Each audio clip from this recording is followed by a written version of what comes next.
Hey everyone, so as you can see, I've built the Star Wars Naboo Fighter by AMT and the Snapfast model.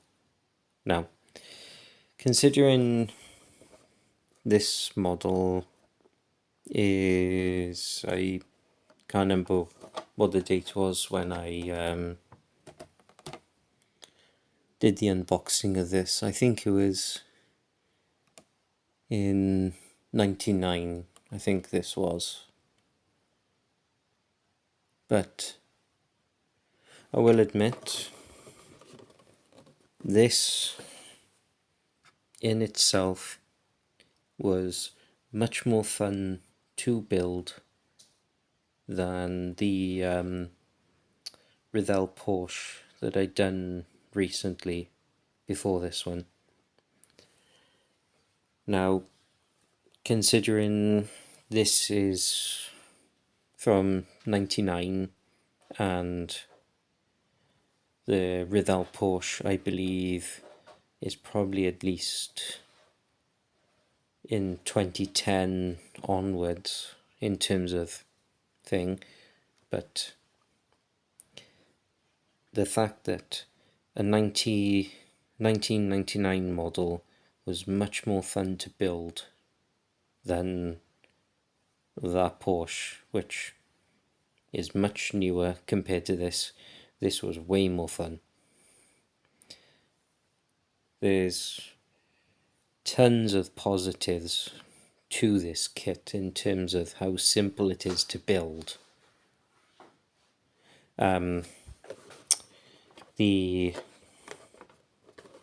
Because of how many parts are in this, there's not much in terms of steps with the instructions, and move the stand out of the way a minute. So like even the instructions, there was less involved, you know.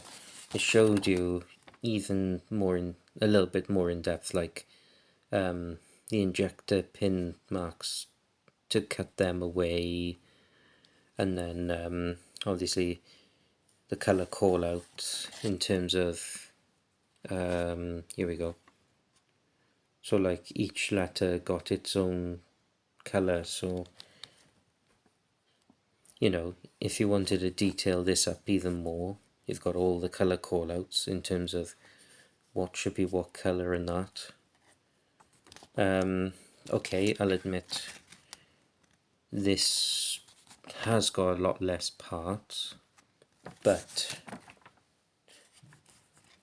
the fact that it is, you know,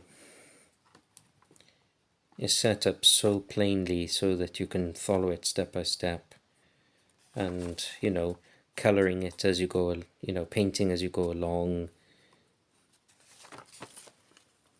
Much more simpler to do the color call out compared to like what Revell does with their color call outs. There's none of this A and B mixing ratios or nothing like that. It's just simple. You either need A to color this part, B to color that part, so on and so forth. You know, it's so easy to follow step by step. And like the simplicity of the decals as well, you know. There wasn't many on it, but that's what we get for obviously a smaller scale model, so it's not as part heavy. But for a Snapfast kit, even just doing it as as it is, it still looks great. And it's so easy to build, this thing was. Like, the stand itself is a great little addition. As you can see, you know, even showed on the instructions, even like to colour the Star Wars bit and the Naboo Starfighter bit in as well, if you wanted to, you know, make the display stand a little bit more effective. The holder for the fighter to slot onto, really simple design. You know, it doesn't take much effort to get it on or off, but like I said, and I am going to say this a lot, you know, this is way more fun. The fact that a 20-plus-year-old kit is way more fun compared to a more recent Rethel kit says something on Rethel's part, which is a shame, because the Porsche, once built, yes, looks brilliant, but it wasn't an enjoyable build. This, on the other hand, is such an enjoyable build. You know, this can be built within half hour, even with the inclusion of, you know, taking your time with these decals. You know, just building it as it is. This is a quick half-hour build because it's not part heavy. It's really simplistic to build, and the decals went on so nicely. So, as you can see, like at first when I put that decal on, I thought, oh, it's not going to sit properly, but now that over time, because the decal has now had time to set in, it actually conformed to the body pretty well. In terms of like the outline, there's not much silvering, unless, like, as you can see where the light hits it, you can see like the silver edge. So if you want to detail it up more, you could probably use microset and microsol to take that silvery edge off, but it's only noticeable when like the light hits it on this in a certain way. Obviously you can see the seam line with the R2 unit. I'm assuming it's R2, but only when you like look at it in certain ways do you notice that it's visible. Yes, in a sense, because of the way you cut it off the sprue, obviously the chrome is not there due to the way you cut it off the sprue, which, yeah, and that's my only other gripe, is that the way you do the engine on that is that you only got to tap in and it knocks off, but that technically is my only gripe with this kit, and it's such a small gripe, because once you once you built it and it's on the stand, you're not really going to be touching it, so it's only when you're moving it that this is a slight annoyance that it pops out of place. But as you just saw, it's so easy to just slot it back in. There's no fussing or anything with it.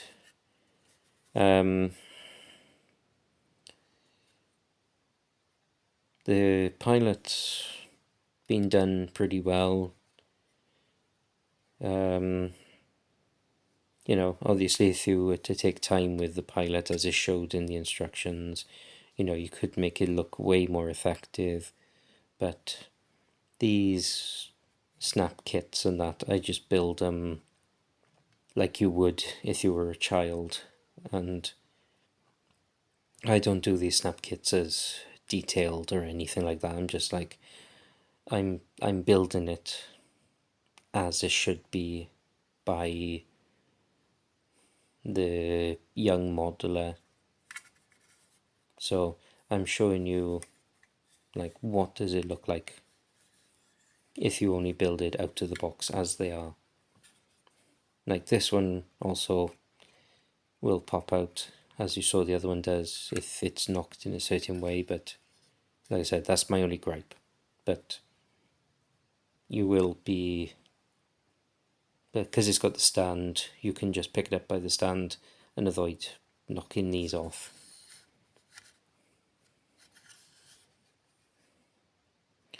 I think with mine,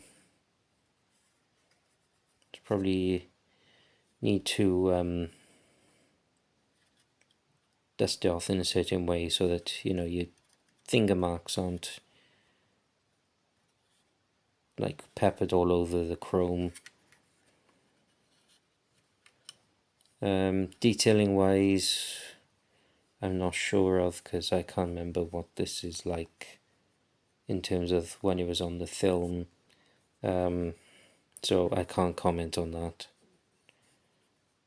But like there's obviously a slight injection molding mark you can sort of see, which is showing through, but again, once this is on the display stand, you're not really going to notice it. Fit issues, not really, apart from this chrome bit.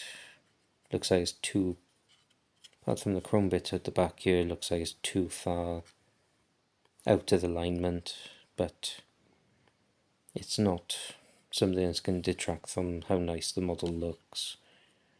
Plus, once it's on the display stand, you're not going to really notice that kind of thing. It's just something really minor. And because it's a simple pin, it's just slot it in, and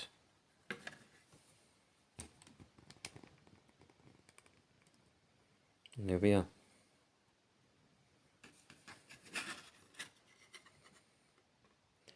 So there we are, as it is on the stand. You know, it's a nice little stand to go with it. Like once it's on the stand, it does have a bit of the jitter, as you can see, but after a minute or two, that tends to stop itself. But yeah, it looks nice on it.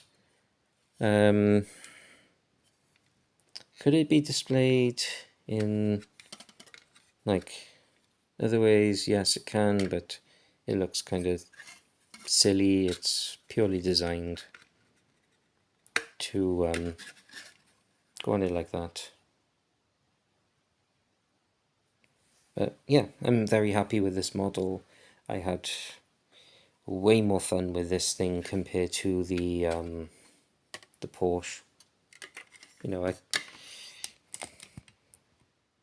I will compare this to the Porsche, so much more enjoyable. And the price I picked it up at was a tenner, so you can't go wrong for a 20-plus-year-old kit at that kind of price. I know on selling sites, I've been told they're anywhere, but you know, they can be anywhere between £20 onwards. So getting it at the price I did was a bargain. So I do highly recommend this model. I can't recommend it enough. It is so much fun, especially if you are into the Star Wars stuff. So thank you for watching. Please leave a like, subscribe, as it helps the channel out, and I shall catch you all on the next one. Bye for now.